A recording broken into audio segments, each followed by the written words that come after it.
शङ्करं शङ्कराचार्यं केशवं बादरायणं सूत्रभाष्यकृतौ वन्दे भगवन्तौ पुनः पुनः। ईश्वरो गुरुरात्मेति मूर्तिभेदविभागिने व्योमवद्व्याप्तदेहाय दक्षिणामूर्तये नमः।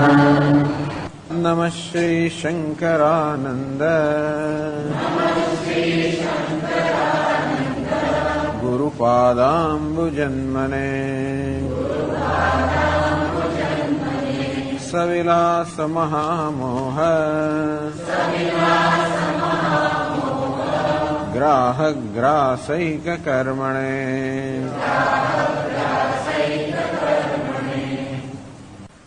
270 श्लोक थी। अद्वितीय ब्रह्म तत्वम्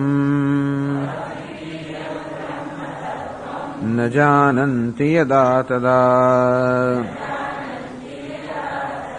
भ्रान्ता एवाखिलास्तेषाम्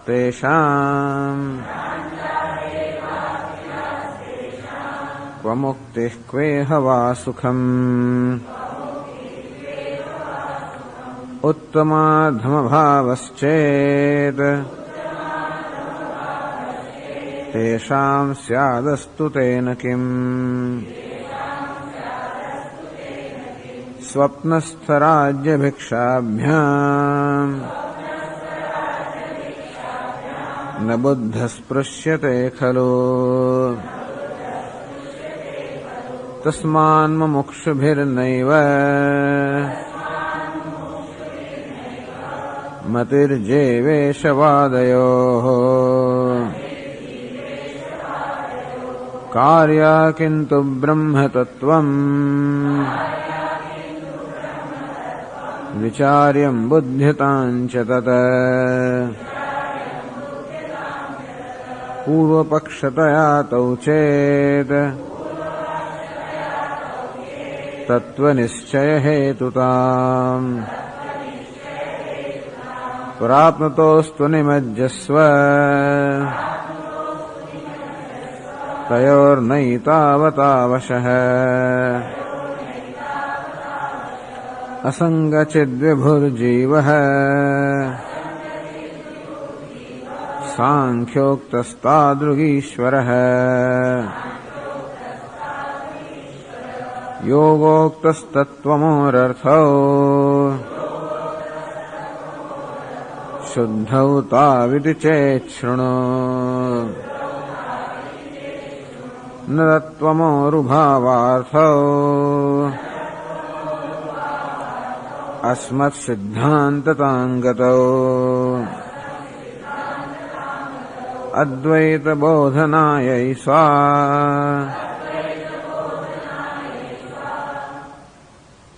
कक्षा नहीं अद्वैतबोधनायैव सा कक्षा काचिदिष्यते।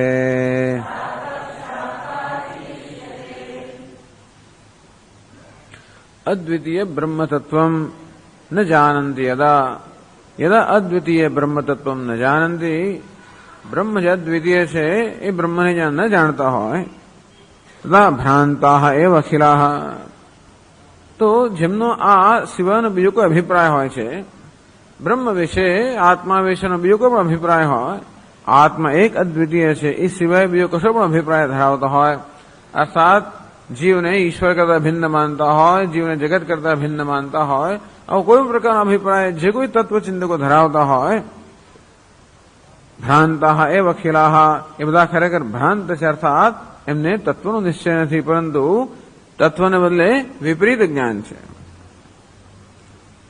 ઉત્તમાદભાવશ્ચેત તેષાં સ્યાદસ્તુ તેન કિમ। આવી ભ્રાંતિ હોય અર્થાત ઈશ્વરને પોતાના કરતા ભિન્ન માનતા હોય તો પણ એવું નથી કે જીવન નિષ્ફળ થયું છે તો ઉપાસના થઈ શકે ભગવાનને આપણે જુદા માનતા હોઈએ તો એની ઉપાસના થાય એમ કરીને આપણે કંઈક પ્રાપ્ત કરી શકીએ કદાચ શક્તિઓ પણ પ્રાપ્ત કરી શકીએ અને એ રીતે કંઈક સુખ પ્રાપ્ત થઈ શકે પણ તે ન કેમ? અર્થાત ઈશ્વરને જીવ કરતા ભિન્ન માનવાને કારણે જે કઈ ઉપાસનાઓ થાય તેથી કશુંક આપણે પ્રાપ્ત થાય કે આપણને સુખનો અનુભવ થાય કંઈક, તો પણ તેથી શું? સ્વપ્નસ્થ રાજ્ય ભિક્ષાવ્યામ કહેવાનો અર્થ એ છે કે અદ્વૈત જો સત્ય હોય તો દ્વૈત કેમ? સુખી સુખ ક્વ મુક્તિ ક્વે હવા સુખમ. જો અદ્વૈત સત્ય હોય તો દ્વૈત આપણને સુખ કેમ આપી શકે? તો કે આપી શકે. કેમ? જગતના વિષયો છે એમનો અનુભવ ત્યારે મને સુખ મળતું હોય છે, અને એ રીતે પણ જગત સાથે ભલે હું દ્વૈતપૂર્ણ વ્યવહાર કરું તો પણ હું કંઈક સિદ્ધિઓ પ્રાપ્ત કરી શકું છું, એમાંથી મને સુખ મળે છે. કે તે નથી એમ ધારો કે એવું હોય તો પણ શું? કારણ કે એ સુખ મિથ્યામાંથી મળતું છે. અર્થાત એ માનવું કે સુખ મને જગતના પદાર્થોમાંથી કે સિદ્ધિમાંથી મળે છે એ પણ ખરેખર ભ્રાંતિ જ છે. કારણ કે આત્મા એક અદ્વિતીય છે, એ જ આનંદ સ્વરૂપ છે, અને એ જ્ઞાન કે ખરેખર આત્મા આનંદ આત્મામાંથી જ આવી રહ્યો છે એને જ્ઞાન કહેવાય. પણ જ્યાં સુધી મારા મનમાં એવો ખ્યાલ હોય કે આનંદ ક્યાંકથી આવી રહ્યો છે, ભલે ઈશ્વરમાંથી આવી રહ્યો હોય, ઈશ્વરમાંથી ભિન્ન માનતો હોઉં, એવો જે આનંદ હોય તે પણ ખરેખર ભ્રાંતિ, એ તો મારી ભ્રાંતિ જ છે કે આનંદ અન્યત્ર ક્યાંક અન્ય બીજેથી આવી રહ્યો છે, એ તો ભ્રાંતિ છે. ટૂંકમાં જે કંઈ આનંદ કે સુખ હોય જે દ્વૈત પર રચાયેલું હોય એ ભ્રાંતિ પર જ રચાયેલું હોવાના કારણે સ્યાદસ્તુ તેન કેમ, ભલે ને સુખ હોય તો પણ શું? કારણ કે સુખનો એ અનુભવ એ ભ્રાંતિને દૂર નથી કરવાનો. વાસ્તવમાં તમારી ભ્રાંતિ કે ઈશ્વર કે જગત મારા કરતા ભિન્ન છે અને એમાંથી સુખ આવી રહ્યું છે એ પ્રકારની ભ્રાંતિ દ્રઢ થયા કરવાની. સ્વપ્નસ્થ રાજ્ય ભિક્ષાભ્યામ ન બુદ્ધ સ્પૃશ્યતે ખલું. જેવી રીતે સ્વપ્નમાં પણ આપણે કંઈ કંઈ અનુભવ થતા હોય, આપણે રાજ્ય પ્રાપ્ત થાય અને તેથી મને આનંદ થાય કે મારે ભીખ માંગવી પડે અને મહાન દુઃખ જન્મે, એ સુખ દુઃખ ધારો કે સ્વપ્નમાં મને થયા તો પણ એ સુખ દુઃખ ભ્રાંતિમાંથી જન્માય છે. કારણ કે ત્યાં જે રાજાપણું છે મારું એ પણ ભ્રાંતિ છે, ત્યાં મારું ભિક્ષુક પણ જેવું ભ્રાંતિ છે. તો સ્વપ્નમાં જેવી રીતે સુખ અને દુઃખ બધું ભ્રાંતિમાંથી જન્મતું હોય. ન બુદ્ધ સ્પૃશ્યતે ખલું. પ્રબુદ્ધ જાગ્રત થયેલો મનુષ્ય એ સુખ દુઃખથી જેમ કોઈ રીતે સ્પર્શાતો નથી કે સંબંધિત નથી, અને તે રીતે આ દ્વૈત પર જે કંઈ સુખ રચાયેલું હોય વાસ્તવિક નથી, એ ભ્રાંતિમાંથી જન્મેલું છે. માટે ટૂંકમાં સાધકોએ એ પ્રકારના સુખને ઉત્પન્ન કરવામાં કોઈ રસ ન લેવો જોઈએ, કારણ કે તો પછી અદ્વૈતનું સુખ છે એને વંચિત રહી જવાય. કારણ કે સ્વામી દયાનંદ મહારાજ કે ભાઈ દ્વૈત અને અદ્વૈત વચ્ચે શું અંતર કેટલો છે? અપૂર્ણતા અને પૂર્ણતા વચ્ચે કેટલું અંતર છે? તો કે અનંત અંતર છે. અપૂર્ણતા અને પૂર્ણતા વચ્ચે કેટલું અંતર છે? અનંત. એક મર્યાદિત સંખ્યા હોય અને ઇન્ફિનિટી અનંત વચ્ચે કેટલું અંતર છે? અનંત. જેમ કે 1 રૂપિયો અને અનંત વચ્ચે અનંત અંતર છે, તેમ લાખ રૂપિયા અને અનંત વચ્ચે પણ અનંત જ અંતર છે. ઇન્ફિનિટી, એમાંથી 1 બાદ કરો કે લાખ બાદ કરો, કરોડ બાદ કરો તો અનંત છે. અને એટલા માટે અહીંયા ગ્રંથકાર કહી રહ્યા છે કે આવા દ્વૈતમાંથી ઉત્પન્ન થતા સુખમાં ઉપાસના સમય વિરોધ નથી. ઉપાસના પણ નિષ્કામ ભાવે કરવામાં આવે તો અંતઃકરણ શુદ્ધિનું સાધન બને, બહુ સુંદર વસ્તુ છે. પરંતુ જે કંઈ પ્રયત્નો એ દ્વૈતના ક્ષેત્રમાંથી સુખ પ્રાપ્ત કરવાના થતા હોય તો કે એવા સુખની અભિલાષા રાખવી નહીં, અથવા તો એવા સુખ માટે પ્રયત્ન કરીને સમય કે શક્તિને બગાડવા. તસ્માન મુમુક્ષુભિર્નૈવ મતિર્જીવેશવાદયો. તેથી આ મુમુક્ષુએ જીવને ઈશ્વરના વાદમાં પડવું નહીં. કોઈ કામ કહે છે, કોઈ પેલો કહે છે, કોઈ બીજું કહે છે, આમ જીવ વિશે આત્મા વિશે અનેક પ્રકારના બધા વાદ ધરાવતા હોય, ઈશ્વર વિશે પણ અનેક પ્રકારના અભિપ્રાયો ધરાવતા હોય, તો કે એવા બધા વાદમાં પડવાની જરૂર નથી. તો શું કરવું છે? કિંતુ બ્રહ્મ તત્વમ વિચાર્યમ.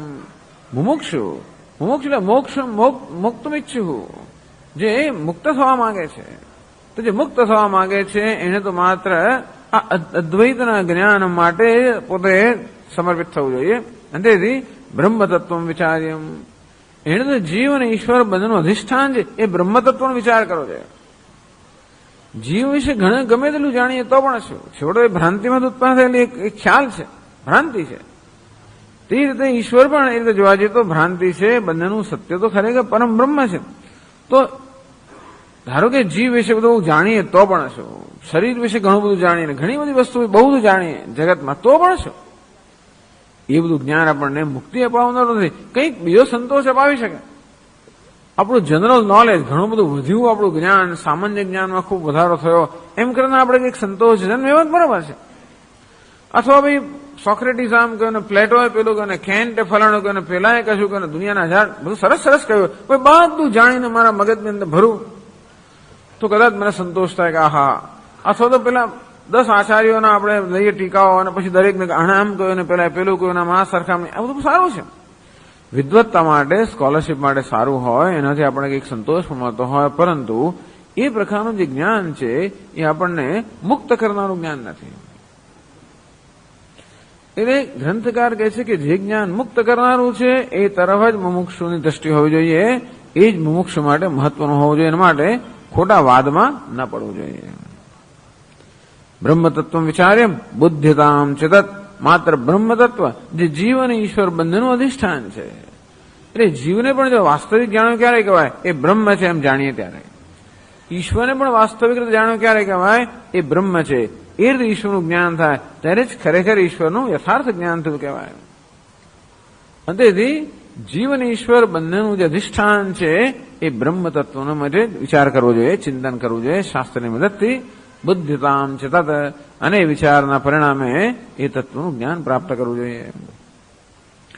પૂર્વ પક્ષતા તો ચેત તત્વનિશ્ચય હેતુતામ પ્રાપ્નુત.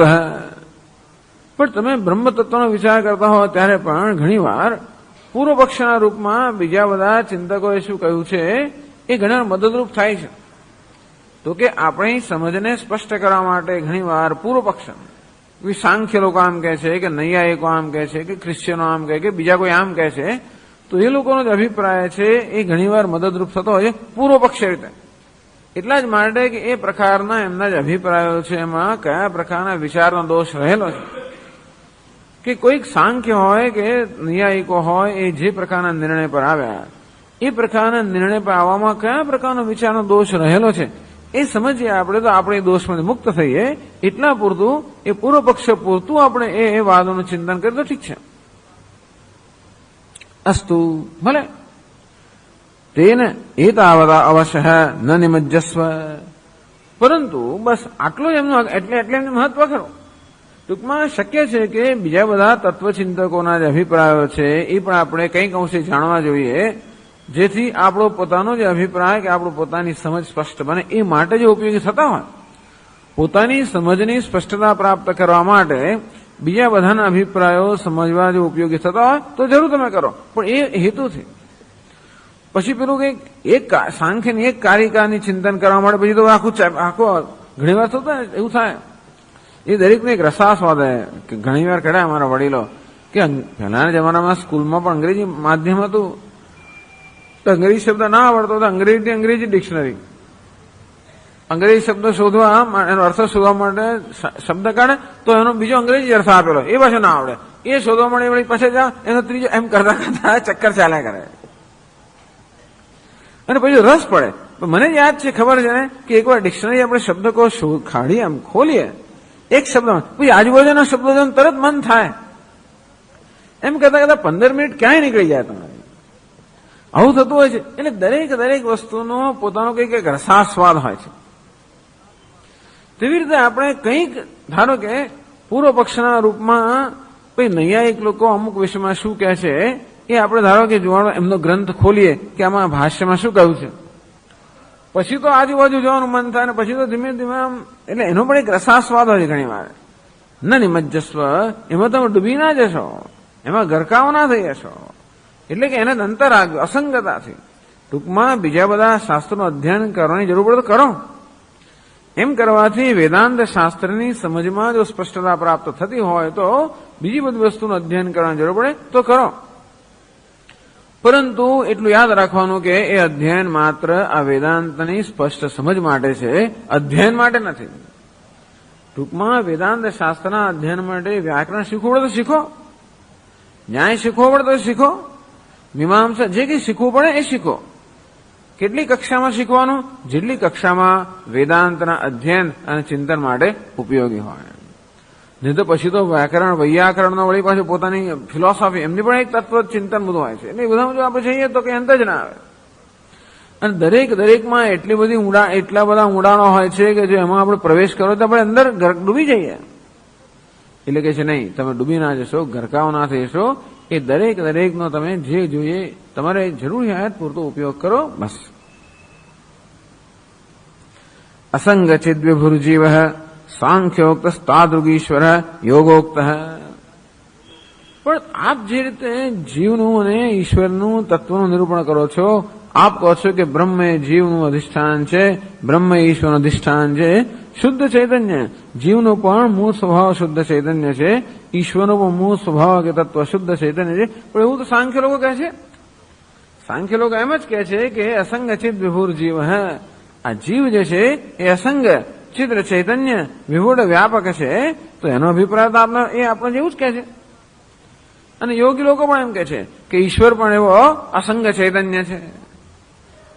તો પછી સાંખ્ય લોકો જીવ વિશે જે કહે છે, યોગી લોકો ઈશ્વર વિશે જે કહે છે, એ તો આપના પોતાના સિદ્ધાંત મળતું આવે છે. તો પછી કેમ સાંખ્યનો અભ્યાસ ના કરવો જોઈએ? સાંખ્ય જો આત્મા વિશે જે કહે છે એ વેદાંત ને સમાન હોય તો સાંખ્યનો અધ્યયન કેમ ના કરવો જોઈએ? અને યોગ ઈશ્વર માટે જે કહે છે એ વેદાંતને સંમત હોય તો કેમ એનો અભ્યાસ ના કરવો જોઈએ? તત્વમોહો અર્થૌ શુદ્ધૌ. તો કારણ કે આપણે પણ તત્પદ અને ત્વમ પદ એના શોધન માટે આ ચિંતન કરવાનું જ હોય તો કેમ ન થવું જોઈએ? એટલે ચેત શૃણુ ન તત્વમોરુભાવર્થૌ અસ્મત સિદ્ધાંતતામ ગતો. તો કે નહીં, સાંખ્ય લોકો ભલે એમ કહેતા હોય કે આત્મા શુદ્ધ ચૈતન્ય છે, છતાં પણ એમનો સિદ્ધાંત વેદાંતને સંમત નથી. કેમ નથી? શુદ્ધ સિદ્ધરૂપત્વે બી તયો વાસ્તવ ભેદસ્ય તૈ અંગીકારાત. એક બાજુ સાંખ્ય લોકો એમ કહેતા હોય કે આત્મા શુદ્ધ ચૈતન્ય છે, અને બીજો જ એમ કહેતા હોય કે એક આત્મા બીજા આત્મા કરતા ભિન્ન છે, તો કે એમના આ સિદ્ધાંતમાં કોઈ સંગતિ નથી. જો શુદ્ધ ચૈતન્ય શુદ્ધ જ હોય તો એમાં કોઈ આકાર ના હોય, કોઈ વિકાર ના હોય, એની કોઈ મર્યાદા ના હોય, તો ચૈતન્ય અનેક હોય જ ના શકે. જે અનેકતા છે ત્યાં મર્યાદા હોવાની, ત્યાં અશુદ્ધિ હોવાની છે. તો એક બાજુ એમ કહ્યું કે ચૈતન્ય શુદ્ધ છે અને બીજી બાજુ કહ્યું કે ચૈતન્ય અનેક છે, તો ક્યાં કહ્યું છે અસંગત છે. તેથી એમનો સિદ્ધાંત વેદાંતને સંમત નથી. અથવા એમ કહ્યું કે ઈશ્વર શુદ્ધ ચૈતન્ય છે, અસંગ ચૈતન્ય છે, અને પછી એમ કહ્યું કે ઈશ્વર જીવ કરતા ભિન્ન છે. એ પણ કારણ કે શુદ્ધ એને જ કહેવાય છે કશા કરતા જુદું ના હોય, એમનામાં શુદ્ધ. છેવટે શુદ્ધ એવું નથી કે અશુદ્ધ કરતા વિરુદ્ધ હોય. આપણે જે શુદ્ધની વાત કરીએ છીએ એવું શુદ્ધ છે જે અશુદ્ધનો વિરોધી નથી, અશુદ્ધનો આધાર છે, અશુદ્ધનું અધિષ્ઠાન છે. આપણે જે અદ્વૈતની વાત કરીએ છીએ એ અદ્વૈત દ્વૈતનું વિરોધી નથી, દ્વૈતનું અધિષ્ઠાન છે. અંતેથી જ્યારે એમ કે ઈશ્વર જે ચૈતન્ય છે એ જીવ કરતા ભિન્ન છે, એનો અર્થ એ થયો કે શુદ્ધ ચૈતન્ય કોને કહેવાય એ લોકો સમજ્યા નથી. અર્થાત અસંગ ચિદ વિભુ આ પ્રકારના શબ્દોનો પ્રયોગો કરતા હોય છે, પરંતુ એ શબ્દોની વ્યાપક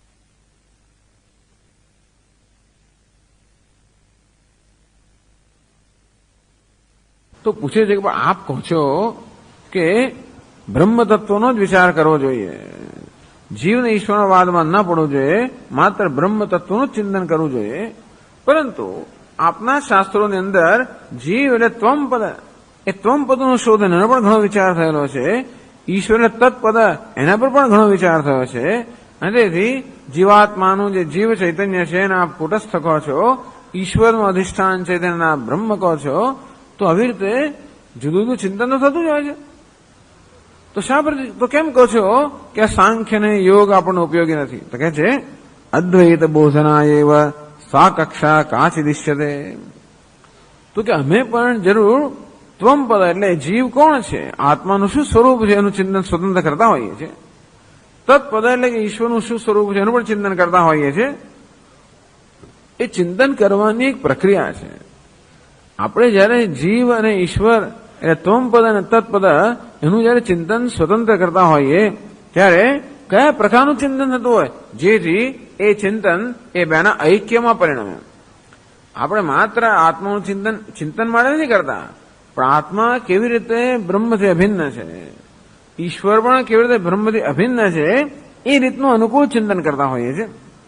અદ્વૈત બોધના એવ સા કક્ષા કાચી દિશ્યતે.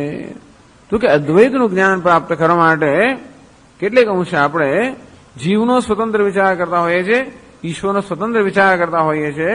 એટલા માટે નહીં કે જીવ ને ઈશ્વર બે ભિન્ન છે, પરંતુ સ્વતંત્ર વિચાર કરીને છેવટે એ બંનેના અદ્વૈતનો બોધ થાય એ માટે એમનો આપણે વિચાર કરતા હોઈએ છીએ. લોક પ્રસિદ્ધ ભેદ નિરાશ દ્વારા તદૈક્ય પ્રતિપાદનાય એવ. કારણ કે સામાન્ય માન્યતા માણસ એમ માને છે કે ઈશ્વર જુદો છે અને જીવ જુદો છે. એ માન્યતા બધામાં હોય જ છે. તો એ માન્યતા આપણે શરૂઆત કરીએ છીએ. ચાલો ભાઈ, તું કહે છે કે જીવ જુદો છે, તો કે હા સારો, જીવનું શું સ્વરૂપ છે? જેમ રમણ મહર્ષિ કે હુ એમ આય, હું કોણ છું, બસ એનું ચિંતન કરો. રમણ મહર્ષિને કોઈ ગમે તે પ્રશ્ન પૂછે એનો ઉત્તર એક જ હોય, ભગવાન ઈશ્વરનું શું સ્વરૂપ છે? તો કે પ્રશ્ન પૂછનાર કોણ છે? આત્માનું શું સ્વરૂપ છે? તો કે કોણ પ્રશ્ન પૂછી રહ્યું છે? બસ એક જ પ્રશ્ન કરે. એટલે કારણ કે સામાન્ય માન્યતા એવી છે કે જીવ જુદો છે અને ઈશ્વર જુદો છે, તો સારું, આ પ્રશ્ન કરનાર કોણ છે? અર્થાત જીવ જેને જુદો માનવામાં આવે છે એનું વાસ્તવિક સ્વરૂપ શું છે? તો ખબર પડે કે વાસ્તવમાં શુદ્ધ ચૈતન્ય છે. સારું, ઈશ્વર જેને તું તારથી જુદો માને છે એનું પણ વાસ્તવિક સ્વરૂપ શું છે? તો ખબર પડશે કે એ પણ શુદ્ધ ચૈતન્ય છે. અને તેથી એ બંનેના લોક પ્રસિદ્ધ ભેદ નિરાશ દ્વારા, તો જે પ્રકારનો ભેદ જીવ અને ઈશ્વર વચ્ચે લોકોએ સ્વીકારેલો છે અજ્ઞાનને કારણે, એ ભેદનું નિવારણ કરવા માટે તદૈક્ય પ્રતિપાદનાય, એ ભેદનું નિવારણ કરીને એ બંને વચ્ચેના ઐક્યનું પ્રતિપાદન કરવા માટે તો ભેદેન અનુદિત, તો જીવ અને ઈશ્વર જાણે કે જુદા હોય એ પ્રકારે એમનો અનુવાદ કરવામાં આવે છે, એનું જુદું ચિંતન કરવામાં આવે છે. પરંતુ એવું નથી કે શાસ્ત્રમાં જીવ અને ઈશ્વરના ભેદનું પ્રતિપાદન કરવામાં આવે છે. જીવનું ચિંતન કરવામાં આવે છે, ઈશ્વરનું ચિંતન કરવામાં આવે છે, એટલા જ માટે કે જેથી એ બંનેનો જે અભેદ છે એ અભેદ સિદ્ધ થાય, પ્રતિપાદિત થાય.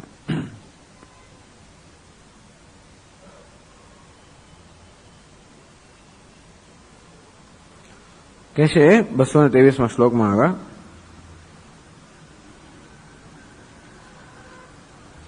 અનાદિમાયયા ભ્રાંતાઃ જીવેશૌ સુવિલક્ષણૌ મન્યન્તે તદ્વ્યુદાસાય કેવલમ શોધનમ તયોઃ.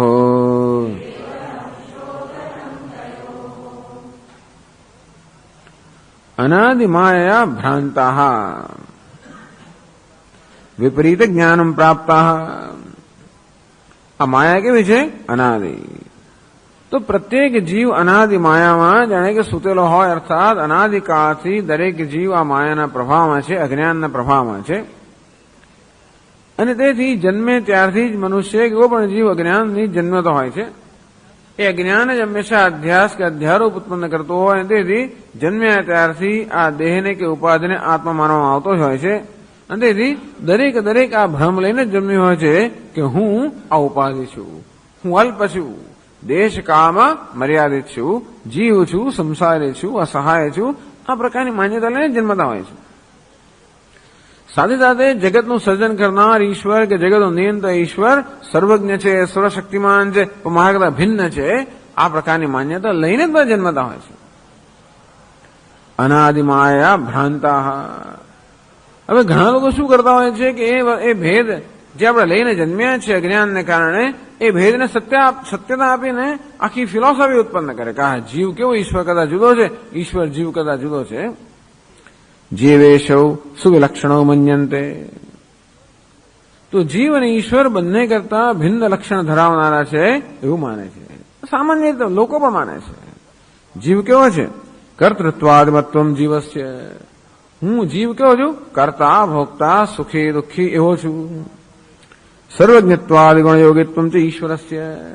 અને ઈશ્વર સર્વજ્ઞ, સર્વશક્તિમાન, સર્વવ્યાપી છે. જગતનો કર્તા, પાલક, સંહારક, નિયંતા, કર્માધ્યક્ષ, કર્મફલદાતા એવો ઈશ્વર છે. એવું નથી આપણે નથી કહેતા, પણ એ જે છે એમ નથી કહેતા આપણે. જીવ કરતા ભોગતા નથી એમ નથી કહેતા, પણ કર્તૃત્વ ભોક્તૃત્વ એ જીવનું વાસ્તવિક અંતિમ સ્વરૂપ છે એવું આપણે નથી કહેતા. ઈશ્વર સર્વજ્ઞ છે નથી એમ નથી કહેતા, ઈશ્વર સર્વજ્ઞ સર્વશક્તિમાન છે, પણ એ પણ ઈશ્વરનું પારમાર્થિક સ્વરૂપ નથી. એ કેવું સ્વરૂપ છે? ઔપાધિક સ્વરૂપ છે. એટલે જીવમાં કે આત્મામાં જે કર્તૃત્વ કર્તાપણું ભોગતાપણું સુખીપણું દુઃખીપણું આ બધું છે એ કોને કારણે છે? ઉપાધિને કારણે છે. અને તે રીતે ઈશ્વરમાં પણ સર્વજ્ઞતા સર્વશક્તિમત્તા આ બધા જે ગુણો છે એ પણ માયારૂપી ઉપાધિને કારણે છે. એટલે અવિદ્યારૂપી ઉપાધિને કારણે ચૈતન્યને જીવ કહેવામાં આવે છે, માયારૂપી ઉપાધિને કારણે એ ચૈતન્યને ઈશ્વર કહેવામાં આવે છે. તો અવિદ્યા એટલે અલ્પ, માયા એટલે સર્વવ્યાપી. આમ અલ્પતા અને સર્વવ્યાપિતા આ પ્રકારનો ભેદ તો ઉપાધિને કારણે છે તો છે, પરંતુ એ ભેદ પારમાર્થિક નથી. જીવેશૌ સ્વલક્ષણો મન્યંતે તદ્વ્યુદાસાય. હવે આ પ્રકારની માન્યતાથી જો આપણને જીવનમાં આશ્વાસન કે સુખ મળતું હોત તો વાંધો નથી.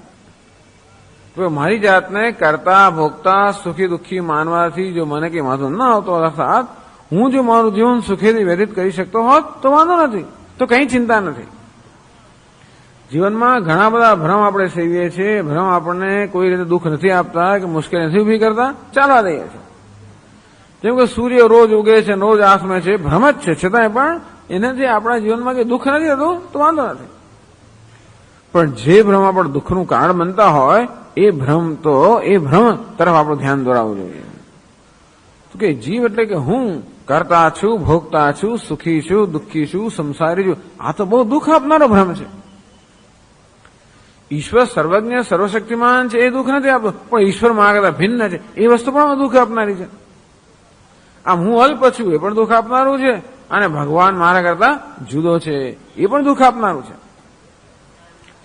કારણ તેથી આ ભેદ સર્વ દુઃખનું મૂળ હોવાના કારણે એ ભેદનો નિરાશ કરવાની આવશ્યકતા છે. ઈશ્વરસ્ય પારમાર્થિકમ મન્યન્તે અનાદિમાયા માયા ભ્રાંતા. બધા જીવો અનાદિકાળથી ભ્રાંત હોવાના કારણે જીવને ઈશ્વરને પરસ્પર જુદા જુદા લક્ષણવાળા માને છે અને જીવને ઈશ્વરથી ભિન્ન માને છે, અને ભેદને કારણે જ દુઃખી થાય છે. તદ્વિદાસાય. તેથી આ પ્રકારનો જે ભ્રમ છે એ ભ્રમનું નિવારણ કરવા માટે કેવલમ શોધનમ તયોઃ, એટલા જ માટે આપણે જીવ અને ઈશ્વર એ બંને વિશે ચિંતન કરતા હોઈએ છીએ.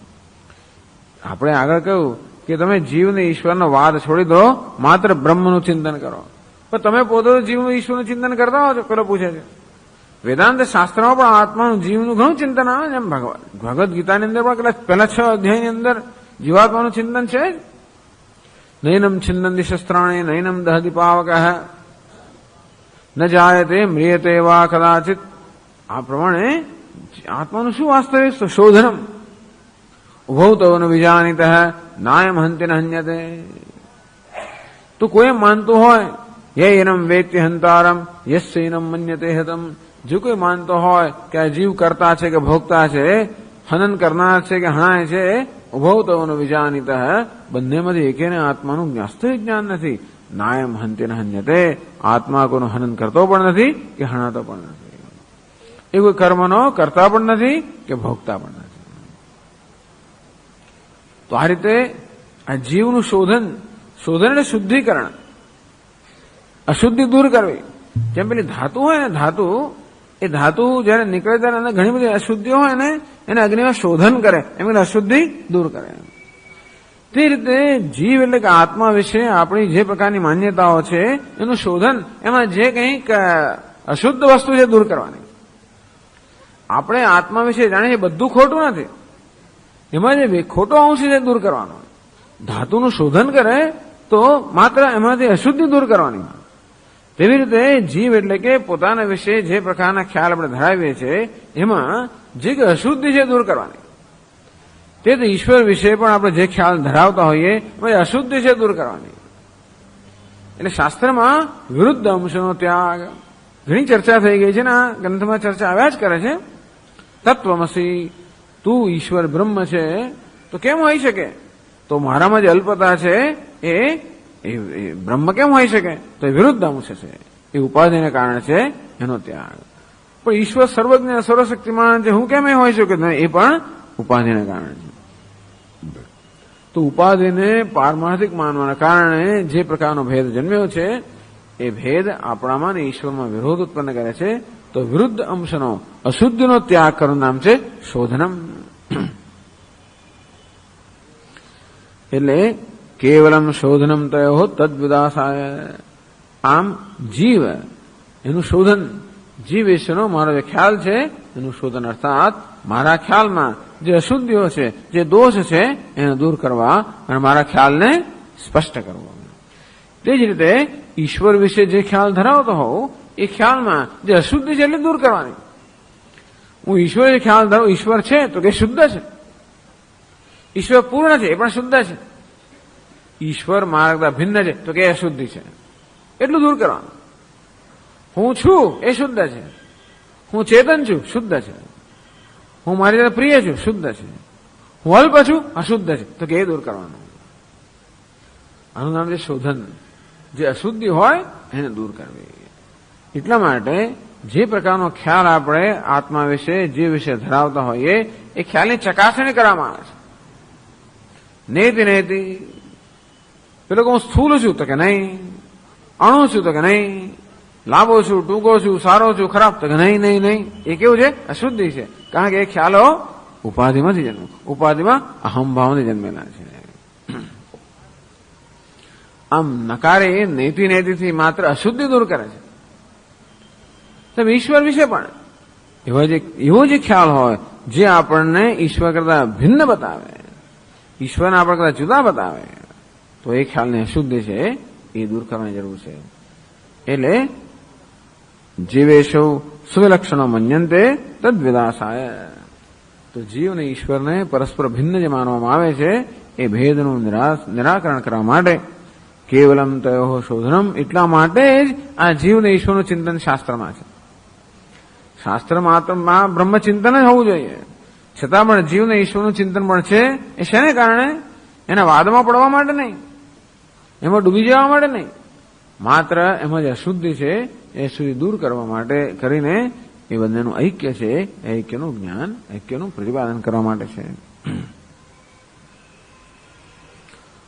તો આ જીવ અને ઈશ્વર જે બે પદાર્થ, પદ એટલે તત્પદ અને ત્વમપદ. ત્વમપદ એટલે કે જીવ, તત્પદ એટલે કે ઈશ્વર.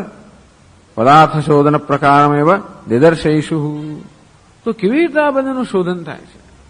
તમે આ વેદાંત શાસ્ત્ર આ જીવ વિશે કેવી રીતે ચિંતન કરે છે, શોધન કેમ કરે છે, અર્થાત એનો જે વિપરીત અંશ કેમ દૂર કરે છે, ઈશ્વર વિશેનો પણ જે વિપરીત અંશ છે કેમ દૂર કરે છે? તો ગ્રંથકાર કહે છે 224 શ્લોકમાં કે આ વાત આગળ થઈ ગઈ છે, અર્થાત એ શોધન કરવા માટે, એ વિચાર કરવા માટેનું દ્રષ્ટાંત અમે આગળ આપેલું જ છે, આપણને યાદ કરાવડાવે છે. 224 શ્લોકમાં કહે છે અત એવાત્ર દૃષ્ટાંતઃ યોગ્યઃ પ્રાક સમ્યગીરિતઃ ઘટાકાશ મહાકાશ જલાકાશાભ્રખાત્મકઃ.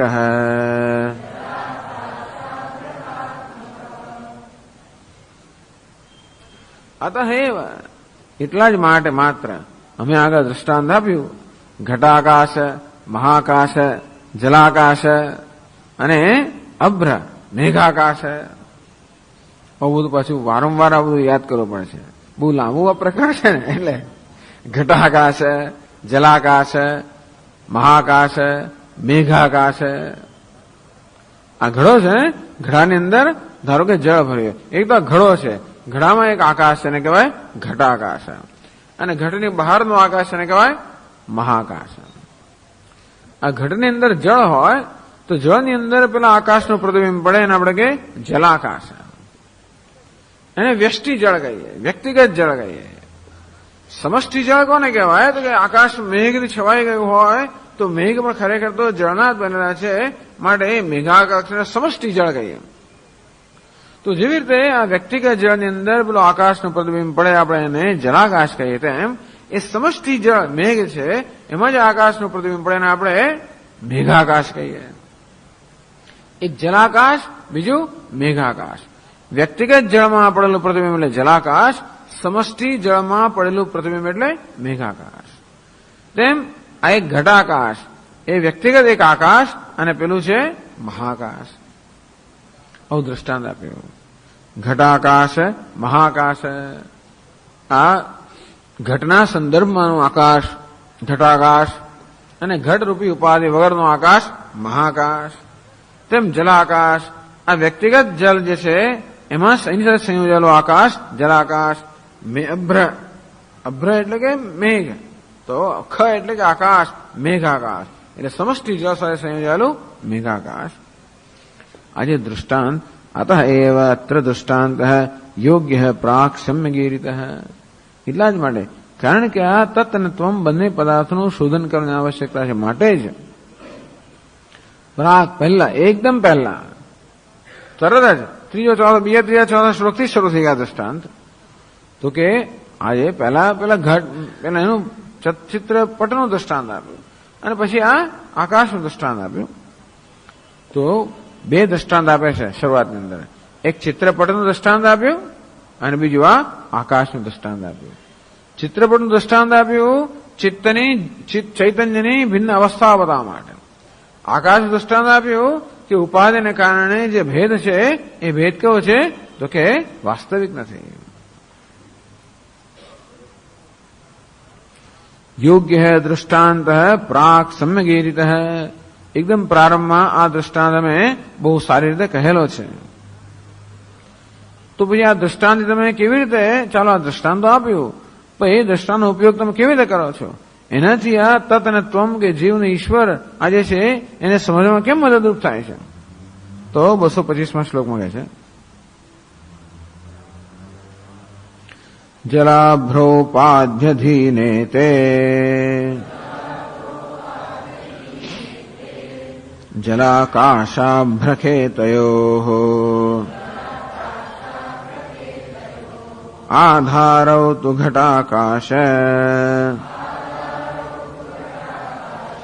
મહાકાશૌ સુનિર્મલૌ.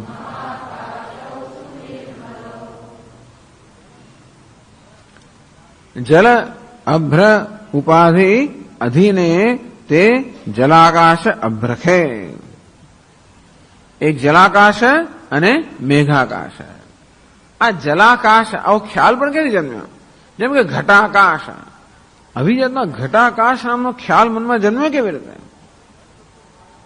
આ ઘટ છે ને, ઘટરૂપી ઉપાધિને કારણે આપણા મનમાં ખ્યાલ જન્મ્યો ઘટાકાશ. મહાકાશ, મહાન આકાશ, એ પણ એક ખ્યાલ છે. ક્યાંથી જન્મ્યો? તો કે જેમાં કોઈ પ્રકારની મર્યાદા નથી, એવું જે વ્યાપક આકાશ છે ને આપણે મહાકાશ કહીએ. એક મર્યાદિત આકાશ છે, એના સંદર્ભમાં આપણે મહાકાશ શબ્દ વાપરતા હોય છે. અલ્પ આકાશ મહાકાશ, ઘટાકાશ મહાકાશ. ચાલો, એ તો બરોબર છે. હવે આ ઘટની અંદર બહુ જળ રહેલું છે. તો કયું? જલ અભ્ર ઉપાધિ અધીને તે જલાકાશ અભ્રખે. આ જલાકાશ છે, અર્થાત જળમાં પ્રતિબિંબિત થયેલો આકાશ છે, એ તો ખરેખર તો પ્રતિબિંબ જ છે. એ શાના પર આધાર રાખે છે? જલરૂપી ઉપાધિને કારણે જલાકાશ પ્રતિબિંબ થયું, પ્રતિબિંબિત. તેવી રીતે આ મેઘમાં માનો કે આકાશ પ્રતિબિંબિત થયું, આપણે મેઘાકાશ કહીએ. તો જલાકાશ અને મેઘાકાશ છે, એ ખરેખર તો જળ અને મેઘરૂપી ઉપાધિને કારણે જ આ ખ્યાલ જન્મેલા છે. આધારો તો ઘટાકાશ મહાકાશ. આ જે જલ આકાશ છે ખરેખર તો ઘટાકાશ જ છે. આ ઘટની અંદર જળ રહેલું છે, એટલે આપણે જુદો ખ્યાલ જન્મે છે કે જળનું આકાશ, કે જળમાં આકાશ. ખરેખર જળમાં જ આકાશ છે, પેલું ઘટાકાશ જ છે, ઘટમાં જ આકાશ છે. એ ઘટના આકાશમાં જ જળ રહેલું છે. એ જળનું આકાશ એટલે શું? ખરેખર ઘટાકાશ પર થયેલી કલ્પના છે. તેમાં આપણે પેલું મેઘાકાશ કહીએ, પણ એ મહાકાશ પર થયેલી કલ્પના જ છે. એટલે આપણે જેને જલાકાશ કહીએ છીએ એનું અધિષ્ઠાન કયું છે? ઘટાકાશ. જેને મેઘાકાશ કહે છે એનું અધિષ્ઠાન છે મહાકાશ. આધારો ઘટાકાશ મહાકાશ સુનિર્મલ. સુનિર્મલ કોને કહેવાય? નિર્મલ એને કહેવાય જે કશી ઉપાધિ પર આધારિત નથી. એટલે ઘટાકાશ સ્વતંત્ર છે સ્વયં, અને મહાકાશ એ આકાશ છે એ શુદ્ધ છે. એના પર આ જલાકાશ ને મેઘાકાશ આ પ્રકારના ખ્યાલો રચવામાં આવ્યા. જો એની પછીના શ્લોકથી આ વસ્તુ સ્પષ્ટ થશે. કારણ કે એને આપણને શું સંબંધ છે? જીવ ને ઈશ્વરના જે ચિંતન માટે, એ પદાર્થ શોધન માટે આ દ્રષ્ટાંત કેમ ઉપયોગી થાય છે, તો એ દાષ્ટાંતિ 226માં શ્લોકમાં બતાવે છે. એવમાનંદ વિજ્ઞાન મયૌ માયાધિયોર્વશૌ તદધિષ્ઠાન કૂટસ્થ બ્રહ્મણી તુષિ નિર્મલે.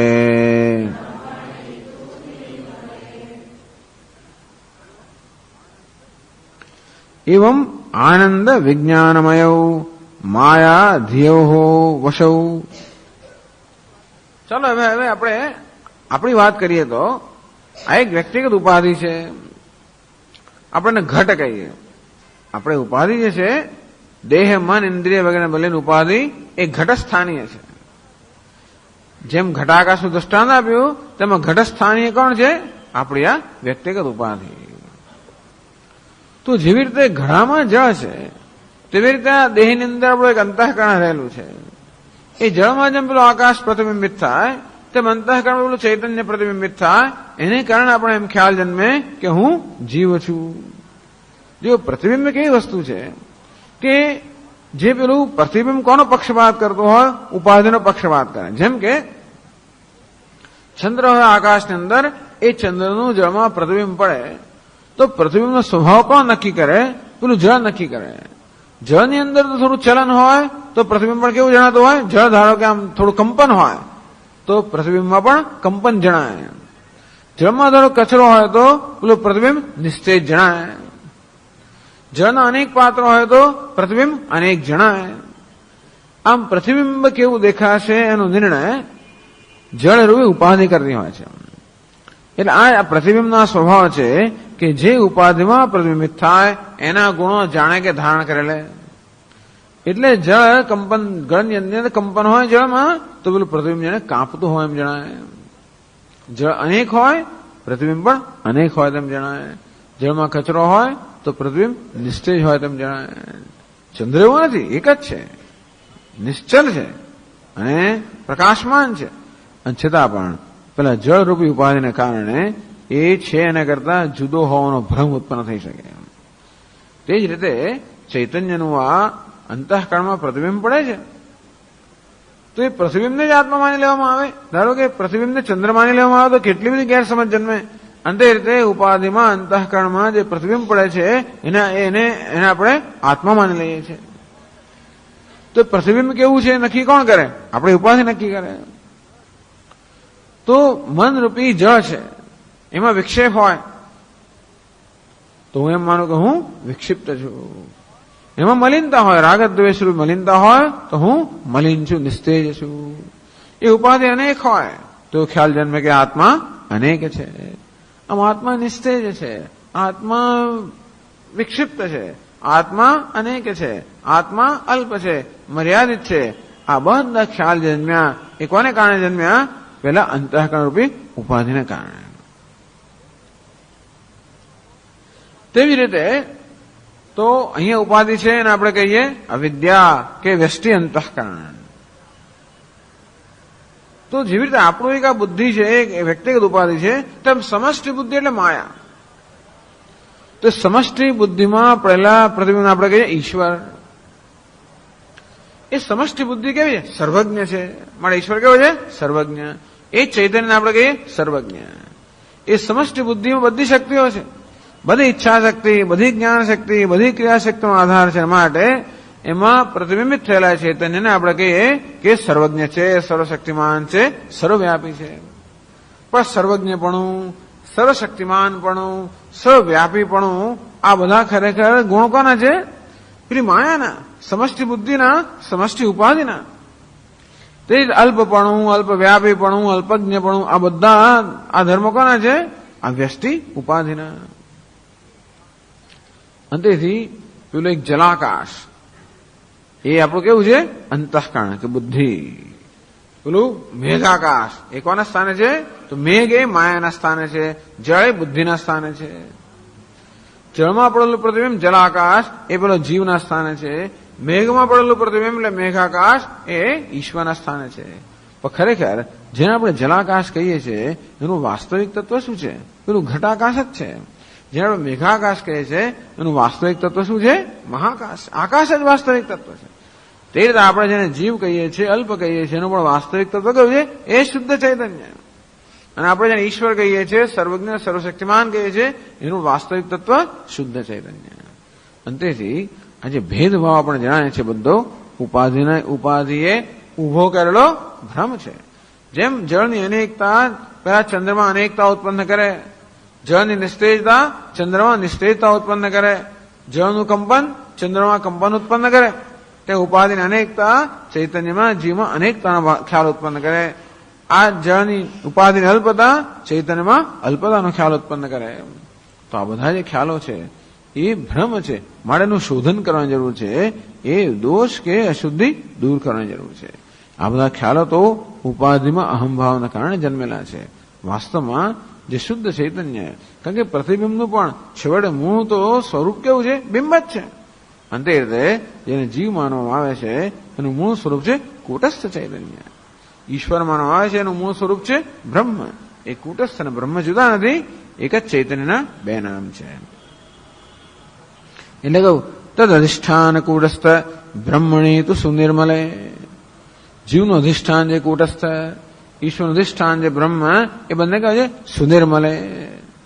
એક માયારૂપી ઉપાધિને કારણે જન્મેલા બધા ખ્યાલને આપણે દૂર કરી નાખીએ. તો વિચાર કરો કે ચાલો હું જેને જીવ કહું છું એનું પણ સ્થાયી તત્વ કયો? આપણો બે અંશ રહેલા છે, એક સ્થાયી અંશ છે અને બીજો બદલાતો અંશ છે. મારામાં પણ હું એમ જે કહું છું એમાં પણ એક અંશ છે બદલાયા કરતો હોય છે. સુખી છું, દુઃખી છું, પિતા છું, પુત્ર છું, માતા છું, બુદ્ધિમાન છું, આ બધા અંશ કેવા છે? બદલાયા કરતા છે. બધામાં હું છું કેવો છે? સ્થાયી અંશ છે. બસ એ સ્થાયી અંશ પર આપણે ધ્યાન આપીએ. પેલો બદલાતો અંશ છે કોને કારણે? ઉપાધિને કારણે. ઉપાધિના જુદા જુદા સ્તરોમાં મારો અહમભાવ જેમ બદલાયા કરે તેમ મારો હું વિશેનો ખ્યાલ બદલાયા કરે. આમ શરીરમાં અહમભાવ હોય એ મને ખ્યાલ આવે હું સ્વામી છું, ઊંચો છું, નીચો છું, ગમે તેવો છું. મનમાં અહમભાવ આવે સુખી છું, દુઃખી છું. બુદ્ધિમાં અહમભાવ આવે બુદ્ધિમાન છું, મૂર્ખ છું. આમ સ્મૃતિમાં અહમભાવ આવે જે સ્મરણના કારણે જે ખ્યાલો જન્મે. ટૂંકમાં મારી ઉપાધિના જુદા જુદા અંશ જે છે કે એમાં અહમભાવના કારણે મારા વિશેના ખ્યાલ બદલાયા કરતા. એ બદલાતું જે વસ્તુ છે કેવી છે? ઉપાધિ છે.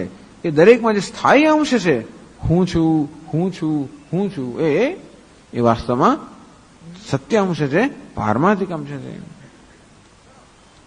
બસ એ જ આપણું સત્ય છે. સરળ હું છું, જેનો કોઈ આકાર નથી, વિકાર નથી, જેમાં કોઈ વિશેષતા નથી. એ નિર્વિશેષ, નિર્વિકાર, નિરાકાર, બસ એ હું છું.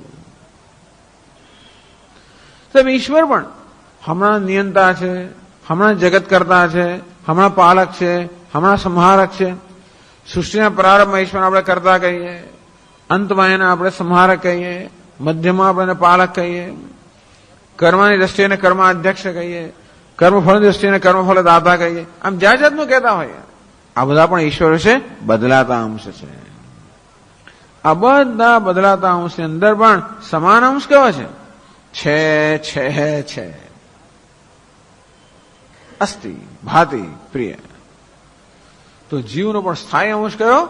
અસ્તિ ભાતિ પ્રિય. જગતનો પણ સ્થાયી અંશ કયો? અસ્તિ ભાતિ પ્રિય. ઈશ્વરનો પણ સ્થાયી અંશ કયો? અસ્તિ ભાતિ પ્રિય. માત્ર નામ રૂપની દ્રષ્ટિએ જ કે નામ રૂપના સ્તરે જ આ જીવ, જગત અને ઈશ્વર એ ત્રણે જુદા છે નામ રૂપના સ્તરે. પરંતુ એ નામ રૂપનું જે સ્થાયી તત્વ છે, જે અધિષ્ઠાન, જે અસ્તિ ભાતિ પ્રિય, એ સ્તરે તો વાસ્તવમાં કોઈ ભેદ નથી. તો અધિષ્ઠાન અસ્તિ ભાતિ પ્રિયને જ આ વ્યક્તિગત સ્તરે કૂટસ્થ કહેવામાં આવ્યું.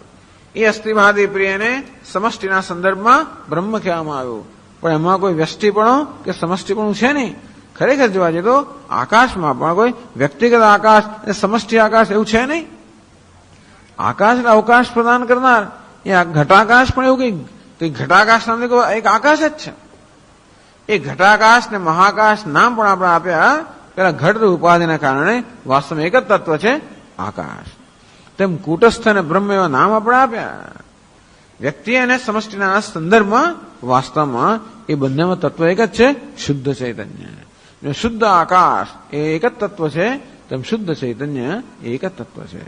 આમ દ્રષ્ટાંત અને દાર્ષ્ટાંત, આ દૃષ્ટાંત આકાશનો દ્રષ્ટાંત આપવામાં આવ્યું કે આકાશ કેવું મર્યાદિત જણાતો હોવા છતાં પણ એમાં કોઈ મર્યાદા આવતી નથી.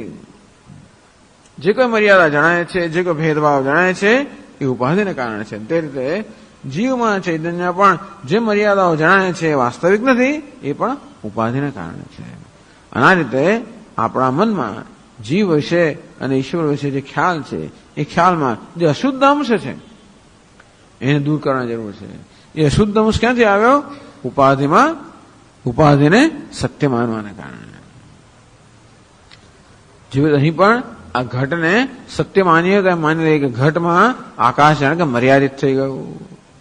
આ ઘટને કારણે આકાશ નાનકડું બની ગયું. એક ઘટાકાશ બીજા ઘટાકાશ કરતા જુદું છે. ખરેખર ને આકાશ ઘટમાં છે એવું તો છે જ નહીં. ખરેખર ઘટ આકાશમાં છે, આકાશ ઘટમાં નથી. પણ છે ને આ ઘટ તરફ દ્રષ્ટિ હોય એટલે આપણે એમ જ ખ્યાલ આવે કે આકાશ ઘટમાં છે, બીજું આકાશ બે ઘટમાં છે, બંને આકાશ પરસ્પર ભિન્ન છે. તો એ ખ્યાલને સુધારવાની જરૂર છે. આકાશ બરોબર છે, પણ એમાં જે ઘટમાં પ્રાણું છે એ ખોટું છે, એ સુધારવાની જરૂર છે. બસ આવી રીતે વેદાંત શાસ્ત્ર આટલું જ કરે છે. આ જીવનમાં કોઈ પણ વિષય વિશે આપણા જે ખ્યાલ છે, ખ્યાલમાં જે અશુદ્ધિ છે એ અશુદ્ધિ દૂર કરવાની જરૂર છે.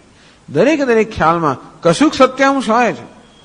કોઈ ખ્યાલ તદ્દન ખોટો તો ના જ હોય, કંઈક અંદર સત્ય હોય, જરાક એટલું રાખીને બાકીને અશુદ્ધિ દૂર કરવાની. ભલે રાવણ સંન્યાસીનો વેશ આપણે મહાત્મા આવ્યા, કંઈક તો સત્ય છે અંદર. છેવટે કશું તેને વેશ તો લીધો, કશું તો અત્યારે તો એ મહાત્મા જેમ વર્તી રહ્યો છે. એકદમ જાણે કે મળો શું કહેવાય ડિસન્ટ હોય, જાણે કે એકદમ કેળવાયેલો હોય, સંસ્કારી હોય, આમ સીધાજી સમક્ષ આવીને ઉભો રહે, એટલા પૂરતું તો એમાં મહાત્મા પણ છે. ભલે બીજું ના હોય તો કંઈક સત્ય તો હોય. દરેક વસ્તુમાં જે ભ્રમ હોય તેના અધિષ્ઠાન રૂપે કંઈક સત્ય તો હોવું જ જોઈએ. તો એ ભ્રમ અંશ દૂર કરવાની જરૂર છે. આખું ફેંકી ના દેવા આપણાથી. આખો ખ્યાલ ફેંકી નહીં દેવાનો. એ ખ્યાલમાં જે અશુદ્ધ અંશ છે એને દૂર કરવાનો. એટલા થોડી સૂક્ષ્મ પ્રક્રિયા છે. વેદાંત એ વિચાર સ્તરની સૂક્ષ્મ પ્રક્રિયા છે. પરંતુ બધા વિચારોમાં ભ્રમના કારણે જ દુઃખ જન્મ્યું છે એવું વેદાંતનું નિદાન છે. જીવનમાં જે કંઈ દુઃખ છે, શોક છે, એ આપણા આ જે ખ્યાલ છે એ ખ્યાલમાં જે ભ્રમ અંશ છે એને કારણે છે. દરેક ખ્યાલમાંથી એ ભ્રમ દૂર કરવાની જરૂર છે. તો આપણો દરેક ખ્યાલ શુદ્ધ બને અને શોધન કહેવામાં આવે છે. તો જીવ વિશેના ખ્યાલમાં પણ અશુદ્ધિને દૂર કરવી, ઈશ્વર વિશેના ખ્યાલમાં અશુદ્ધિને દૂર કરવી, જગત વિશેના ખ્યાલમાં અશુદ્ધિને દૂર કરવી, તો આપણને એના વાસ્તવિક જે ખ્યાલ એનું નામ છે જ્ઞાન. બસ આટલું જ કરવાનું છે.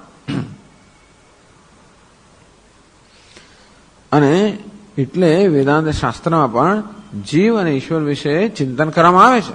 આપણે પોતે જ કહ્યું કે જીવને ઈશ્વરના વાદમાં ન પડવું. તસ્માન મોક્ષ ભીર્નૈવ મતિ જીવેશવાદયો કાર્ય. મોક્ષ જીવને ઈશ્વરના વિશે બહુ ઝાઝી ચિંતન ના કરવું, વિચાર ના કરવો, બહુ ઝાઝો સમય ના બગાડવો. କିନ୍ତୁ બ્રહ્મ તત્વ વિચાર્યમ, માત્ર બ્રહ્મ તત્વનું ચિંતન કરવું છે. પણ નહીં, જીવનું પણ ચિંતન થાય છે. બ્રહ્મના ચિંતનના ખરેખર એક અંશ રૂપે કે બ્રહ્મચિંતનની પ્રક્રિયા રૂપે જ જીવનું ઈશ્વરનું પણ ચિંતન થાય છે. એમાં જે અશુદ્ધ અંશ છે એ દૂર કરવા, વિરુદ્ધ અંશ દૂર કરવા માટે. એમાં જેમ તત્વમસી ઈશ્વરમાં પણ સર્વજ્ઞતા, જીવની અલ્પજ્ઞતા બંને ઉપાધિના સ્તર પર છે, એ દૂર કરવામાં આવે. એ દૂર કરવાનું એટલે કે બાદ બાકી નથી. આ કે આમ પેલા એલજીબ્રાનો દાખલો ગણતા હોય એકમાંથી બીજી બાદ કરે તો, પણ જીવનમાં બાદ કરવાની જરૂર છે. ઉપાધિમાં અહમભાવને કારણે જે બધી અશુદ્ધિ આપણા આવી ગઈ છે ધીમે દૂર કરવાની, ઉપાધિમાં અહમભાવ દૂર કરીને દૂર કરવાની છે. એટલે ખાલી આપણે ઇક્વેશન લગાવ્યું, સમીકરણ લગાવ્યું એટલે દાખલો ગણાઈ ગયો એવું નથી. જીવનમાં એ સમીકરણ પ્રમાણે આપણે કરવાનું છે કે ભાઈ આ ઉપાધિમાં જે અંશ છે અશુદ્ધિ દૂર કરવી એટલે શું? ઉપાધિમાં અહમભાવને કારણે જે કંઈ અહંકાર, મમકાર, રાગ, દ્વેષ જન્મ્યા છે એ બધા અશુદ્ધ, એને કેમ દૂર કરવાના? એના માટે આપણને બધી ઉપાસના આપવામાં આવી, યોગ શાસ્ત્ર વગેરે કહેવામાં આવ્યું, વિચાર ચિંતન કહેવામાં, બધી જ આધ્યાત્મિક સાધના છે એ આ બધી અશુદ્ધિ દૂર કરવા માટે છે. ઈશ્વર વિશે પણ સર્વજ્ઞ, સર્વશક્તિમાન બરોબર છે, પણ એની સર્વજ્ઞતાને કારણે મારે ભિન્ન હોય તો એ ભેદ બરોબર નથી. તો એ ભેદને દૂર કરવો, એ ભેદ પણ ભ્રમમાંથી જન્મ્યો છે. એટલે આ રીતે ભ્રમ દૂર કરવા એ જ માત્ર તો બે જ વસ્તુ, જીવ અને ઈશ્વર. કે ઈશ્વરનો જગત પણ આવી ગયો. ત્વમપદ અને તત્પદ. તત્પદમાં ઈશ્વર અને જગત બંને આવી જાય. ત્વમપદ એટલે જીવ. બસ આ બંને વિશે વિચાર થાય છે વેદાંતમાં, જેથી બંને વિષયમાં એના ખ્યાલોમાં જે કંઈ ભ્રમ છે ભ્રમ અંશ દૂર થાય અને એમના વિશે જે પારમાર્થિક સત્ય છે એનું જ્ઞાન થાય.